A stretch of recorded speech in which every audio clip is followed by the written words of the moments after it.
I'm FluxRostra. I'm with Global Revolution TV, mobilebroadcastnews.com.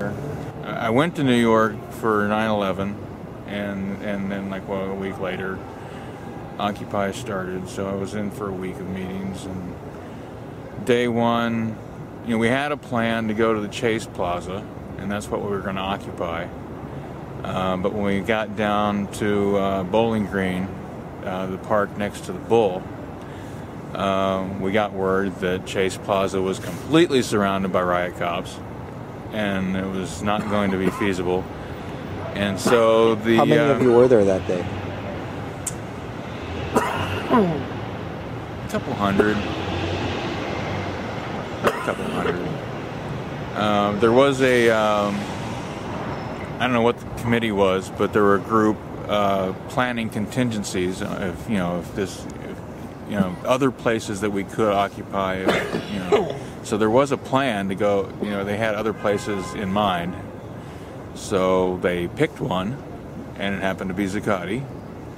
And we marched there was like a circle march around the Bull for a while. And then a little pep rally on the steps down there. I think it's the Mint. I think it's the Mint. I might be wrong about that, but there's some big building right next to Bowling Green with some nice steps where we had a little rally, and then we marched up to Zuccotti and marched into the park, and within 5 minutes of hitting the park, we were in our first GA. And the first GA was actually like a breakout. There was like multiple circles, so that everyone could get a chance to talk, and then about what their affinity group wanted to do that day, and make a plan. And they made decisions in each group, but some groups had decided that they were going to march on Wall Street today, like down to the actual street. And so that happened, and like the first couple of weeks we were marching on Wall Street at the opening bell and the closing bell every day. And it was a lot of fun. But yeah, the first day at least one person got arrested for chalking. They arrested a couple people for wearing a mask. Apparently in New York, if there's two of you wearing masks, then you are arrestable, unless it's Halloween or something. Or a peaceful protest? No, it doesn't matter. Masking as a group is not legal in New York. When did the tents first come up? The tents were, I don't know exactly, but it was maybe a month. I don't know. It was a long time with no tents. So at first people were just coming in to meet in the groups? The first few nights we were sleeping on cardboard. And then, some people brought in inflatable mattresses. And then tarps started coming in. I think it was the second day when we brought the generator in and I brought my own sound system into the park because they hadn't prohibited sound yet. So we had a portable sound system like the second day, and generator the second day. When did the mic check come into play, or when did the human mic? That didn't happen until they arrested Justin on the bullhorn. And then we couldn't use the bullhorn anymore, and somebody had that idea.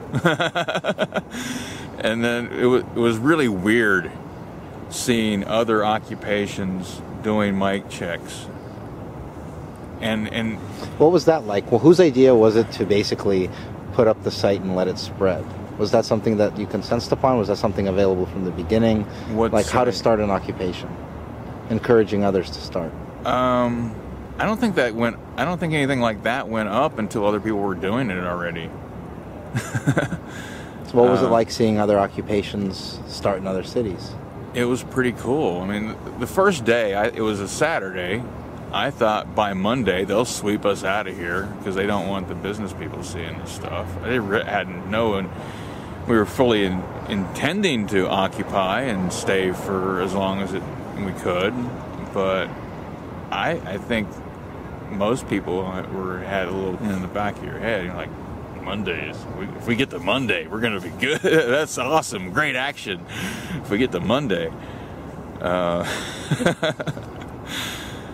So it was really surprising seeing how, you know, playing that game and you know, negotiate. You know, I don't know.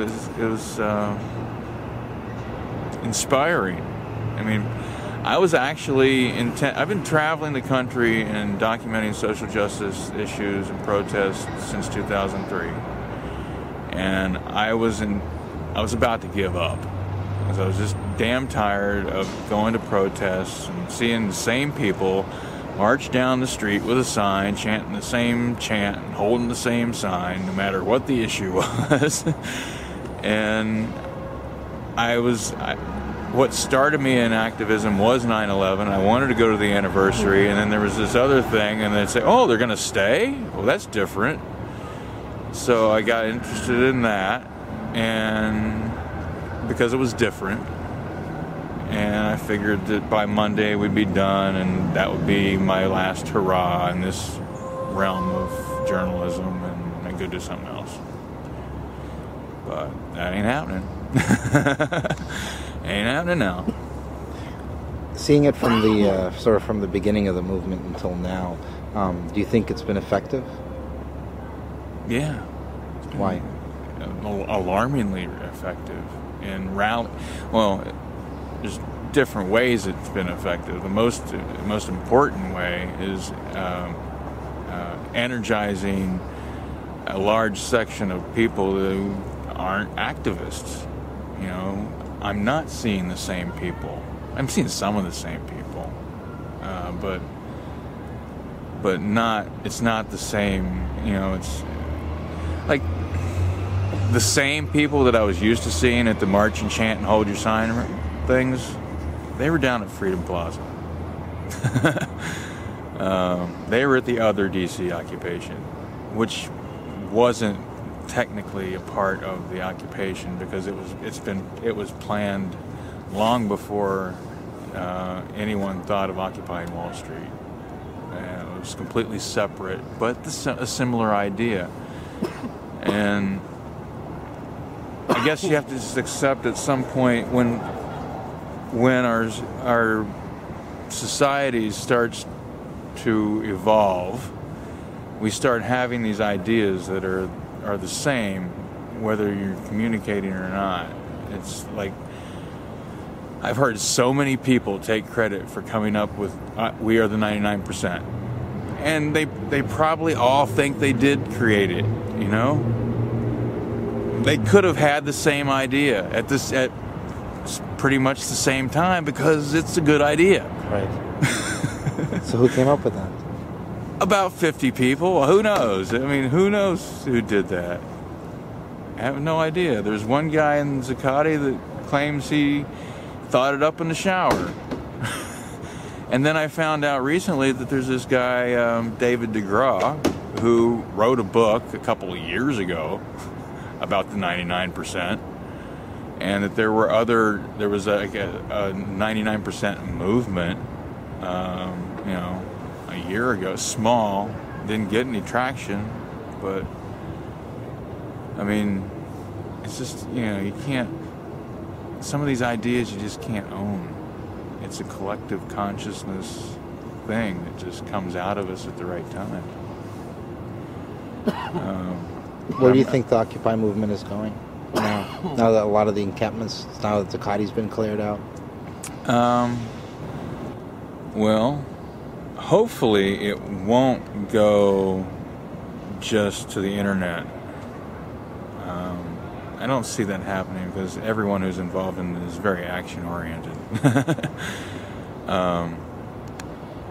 Well, in New York, they're still doing GAs. They're still having working group meetings every day, and the occupation still exists. They're doing actions pretty regularly, and the only thing different is there's not a park to defend. I mean, The parks, to me, are very important symbolically, but they are a heavy resource drain of personal energy and resources for our community, and all the inner turmoil and dramas that spring up in all the camps. All the camps have some drug problems and some violence problems, but that's because we are a community just like any other neighborhood in the country. The 99%. Every neighborhood has these similar problems. Why should this be any different? We shouldn't. That's just part of it. But I think we could avoid some of those inner turmoils if we didn't have to live in very rugged conditions together, the same people all the time, every day, which could free us up to do better actions. I mean, it just depends on how people deal with it. Some people could be demoralized by not having their park, but it's just choice. I mean, it can be empowering because you're free. You don't have to defend your tent or your generator. What type of impact do you think the movement will have on the 2012 election?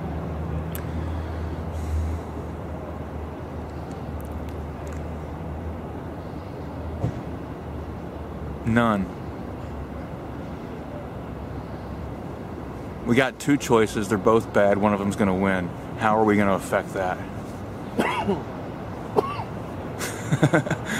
I don't see it.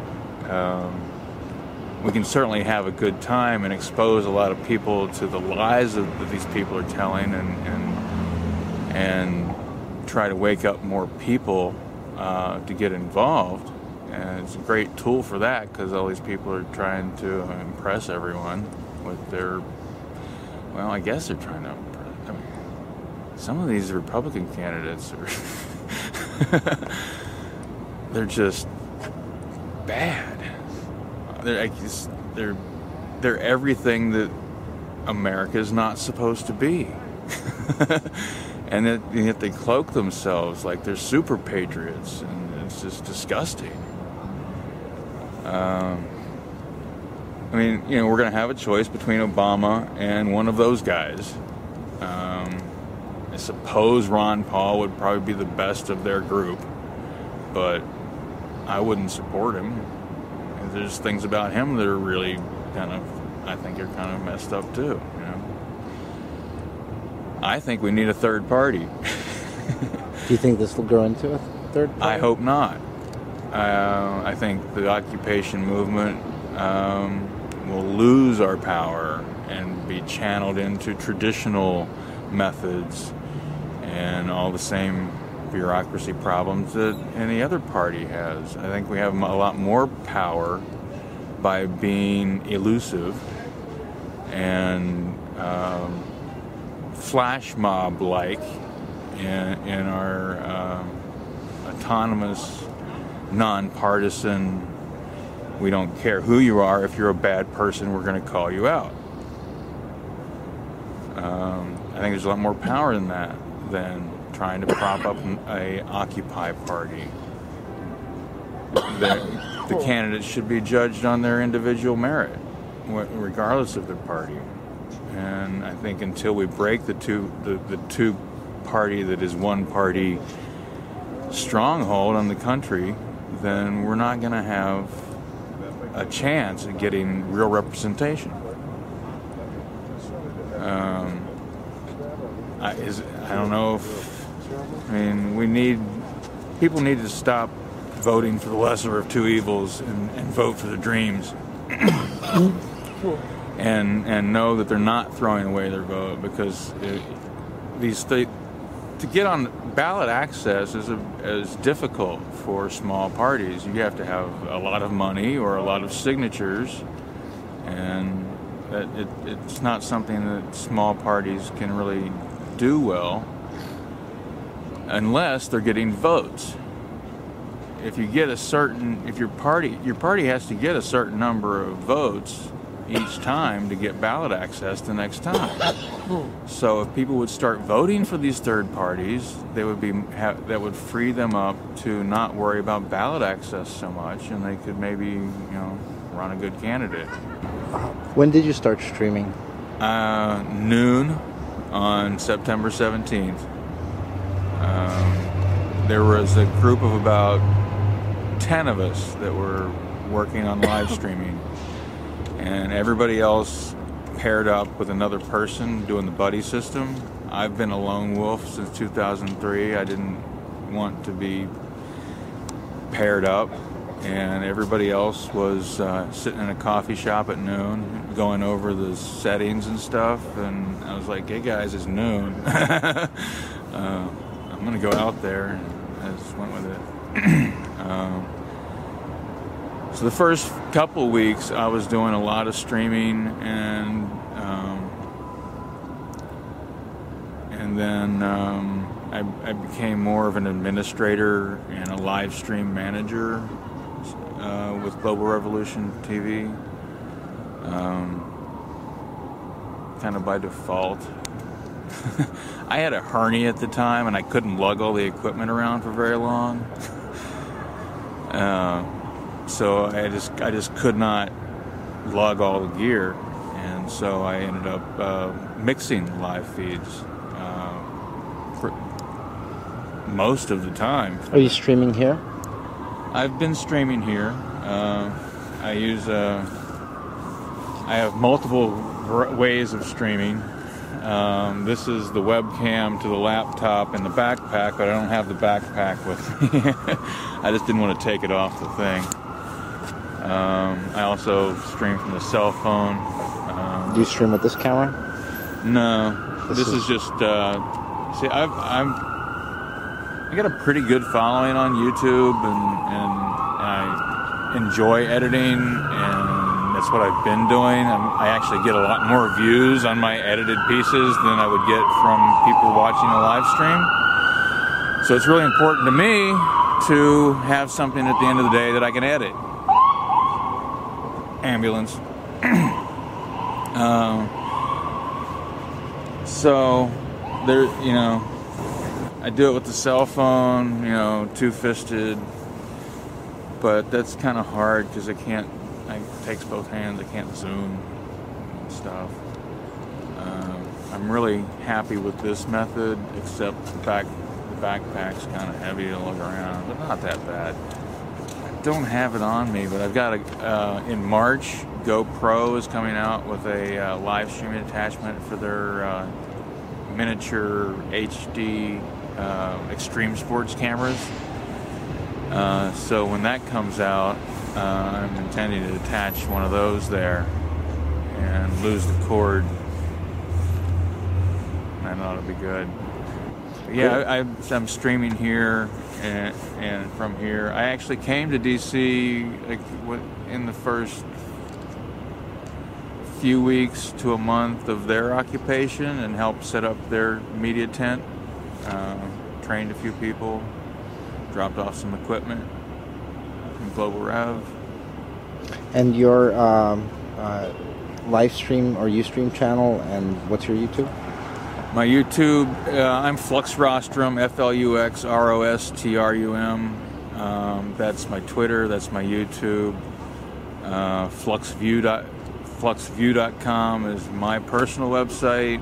I also started a collective video journalist website called mobilebroadcastnews.com.